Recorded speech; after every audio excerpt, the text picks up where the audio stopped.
Hello students, welcome to your history class. Today we will learn about regional kingdoms. The early medieval period from 8th century to 12th century AD was the period of emergence of new dynasties and kingdoms in different parts of subcontinent of India. All these dynasties had the desire to build empires, therefore they continually fought with each other to gain control of more land and increase their wealth. In course of a time, a number of Rajput kingdoms emerged during this period. The word Rajput is derived from the word Sanskrit Rajputra, meaning son of the king.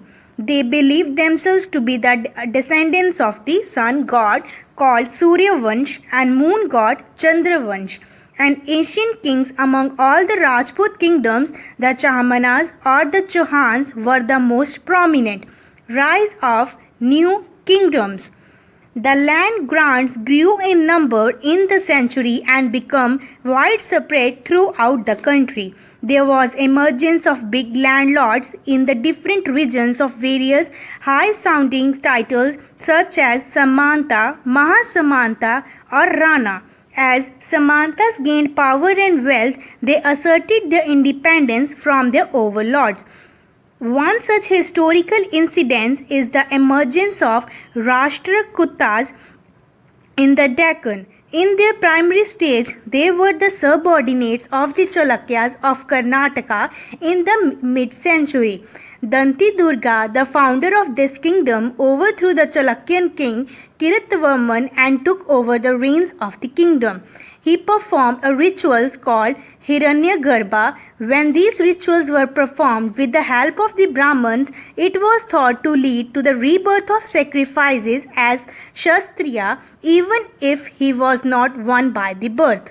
The territory of the Rashtrakutas reached its height under their able ruler Umagvarsha. Similarly, the Gujra Pratiharas were local officials who gradually carved out the kingdom in western India, Gujarat and Rajasthan. The Pratihars came into prominence when their king Nagbata I in 730 to 756 AD defended western India from the Arab invaders from Sindh to Rajasthan. He was known for his repeated resistance to Arab invasions. Mahir Bhoja was the greatest ruler of this dynasty. He rebuilt the empire and again conquered Kannauj, which remained the Pratihars' capital. His empire extended from Kaktiawa to Bihar. He took the title of Adhivara, which had been inscribed on his coins. He left a powerful kingdom comprising Malwa and the parts of Rajputana and Gujarat to his successors. Among important kingdoms of that period was the Palas. The Pala dynasty was founded by Gopala with his capital at Patliputra. He dominated eastern and northern India till the middle of 9th century. The greatest king of Pala's dynasty was Gopala's son Dharampala. Some Tibetan accounts tell us that the Palas were the patrons of Buddhism. Dharampala founded the famous Vikramshila University at Bihar. The Palas also had trade links with the Southeast Asia. Devpala was the last powerful ruler of the Pala dynasty. During their reign, their kingdom extended till Prayag, Jyotishpur, present-day Assam, parts of Orissa and parts of modern Nepal. Next we have tripartite struggle. All the ruling dynasties of the early medieval period had their own areas and influence, but they often tried to control the areas for more wealth. Kannauj was the most important region as it was strategically located on the banks of river Ganga in Uttar Pradesh. The kingdoms of the Palas and Pratihars and Rashtrakutas fought with each other for the Kannauj. This struggle for Kannauj was turned to as a tripartite struggle, as three kingdoms were involved in this and fought for more than 200 years from 780 to 910 AD. Why was there such kind of warfare and fight among kingdoms? All the kingdoms of that time wanted to demonstrate their power and wealth beyond their own territories, and for increasing their treasury often chose to target the temples, which were sometimes extremely rich. When they attacked one another kingdoms, historically one of the most important prominent rulers who invaded subcontinent was the Turk Sultan Mahmud Ghazni of Afghanistan. He ruled from 997 to 1030 AD. He invaded India 17 times between 1000 and 1026 AD. His targets were on the temples, including that of Somnath Temple in Gujarat. Al-Biruni, who was the court historian of Mahmud of Ghazni, was also with the Mahmud during his invasion. Al-Biruni wrote on the account of subcontinent territories named Kitab al-Hind. He consulted Sanskrit scholars to prepare this account. Another important kingdom which includes is in the warfare during this period for enhancing the influence was that of the Chahmanas, later known as Chauhans, who ruled over the region around Delhi and Ajmer. The best known Chahmanas rulers was Prithvi Raj Chauhan 1168 to 1192 AD. His great military achievements have been described in Prithvi Raj Raso, which was written by court poet Chand Bardai. He bravely resisted the attacks of Mahmud Ghori. In the first battle of Taurain in 1191 AD, he defeated Ghori, but was defeated in the second battle of Taurain in 1192 as he didn't make any efforts to chase Ghori out of the country. Next, we will learn about the Cholas of the South. The Cholas were the powerful ruling dynasty of the South India between the 1st and the 3rd centuries AD, also called as Imperial Cholas.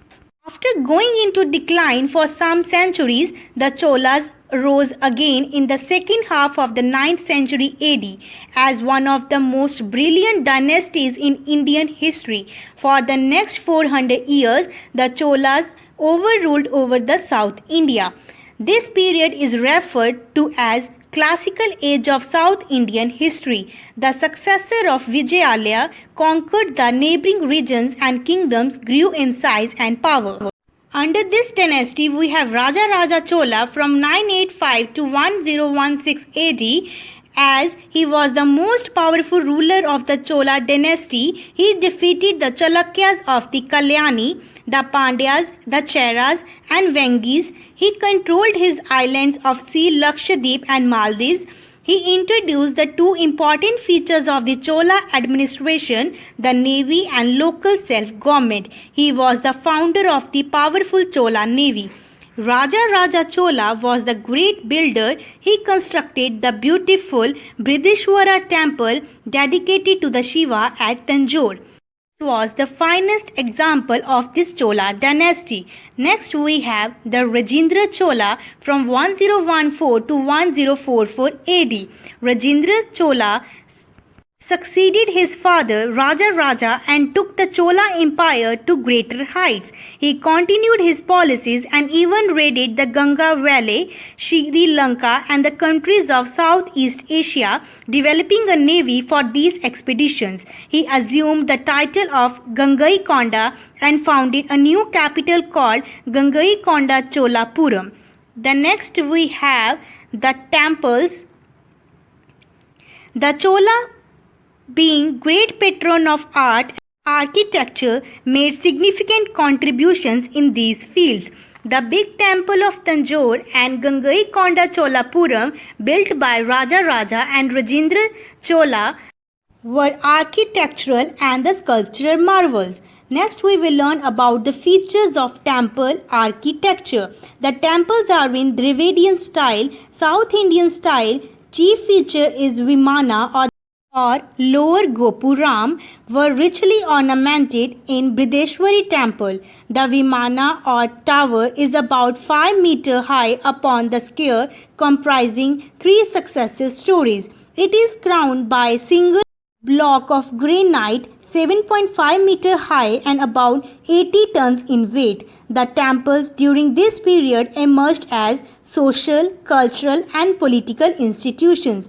The village assembly invariably held its meetings in the temple mandapa. The temples were also endowed with land by rulers as well as by other rich persons. The produce of the land went into maintaining all the specialists who worked at the temple and very often lived near it. Temples were the greatest part of the Chola dynasty. Many cultural activities like music and dance also proposed in the temples. The Bharatanatyam, the South Indian dance form, originated here. Amongst the crafts associated with temples, the making of bronze images was the most distinctive. The most renowned bronze image of the period are those of Nataraja or the dancing Shiva. Administration. The Chola administration was highly organized and efficient.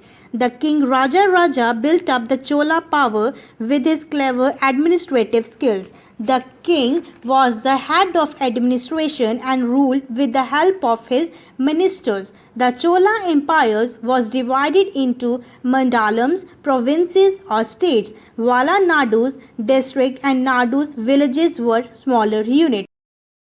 A large town formed a separate unit called Tanjore. The administration work was carried out with the help of village assemblies such as Ur, Sabha and Nagaram. Ur was common village assembly. Sabha was the assembly of gathering of learned adult people, and Nagaram consists of merchants, traders and artisans.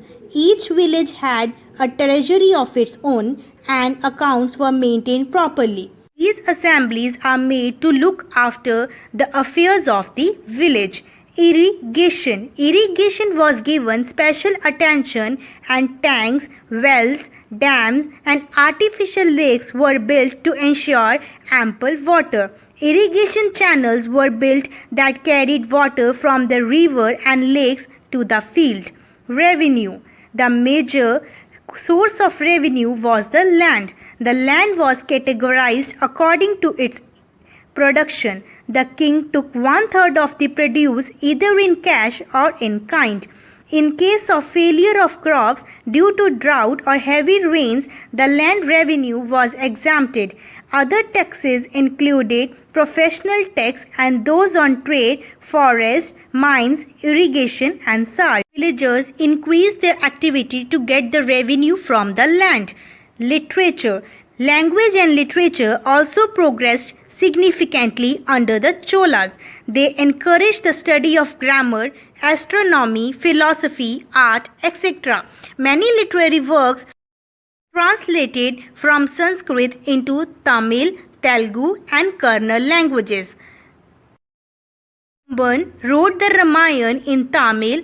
Pampa, Pona and Pana were the three levels of Kannada literature. The Chola rulers used both Tamil and Sanskrit in their official works. Let's recap. We have learnt about the different kingdoms that covered the regions of North India, the Deccan and the South India. The powerful Rajput kingdoms and the clans ruled during this period. Muhammad Ghori clashed twice with Prithviraj Chauhan. The Rashtrakutas are the ruler of Deccan, Chola kingdom in the south and tremendous increase in agriculture.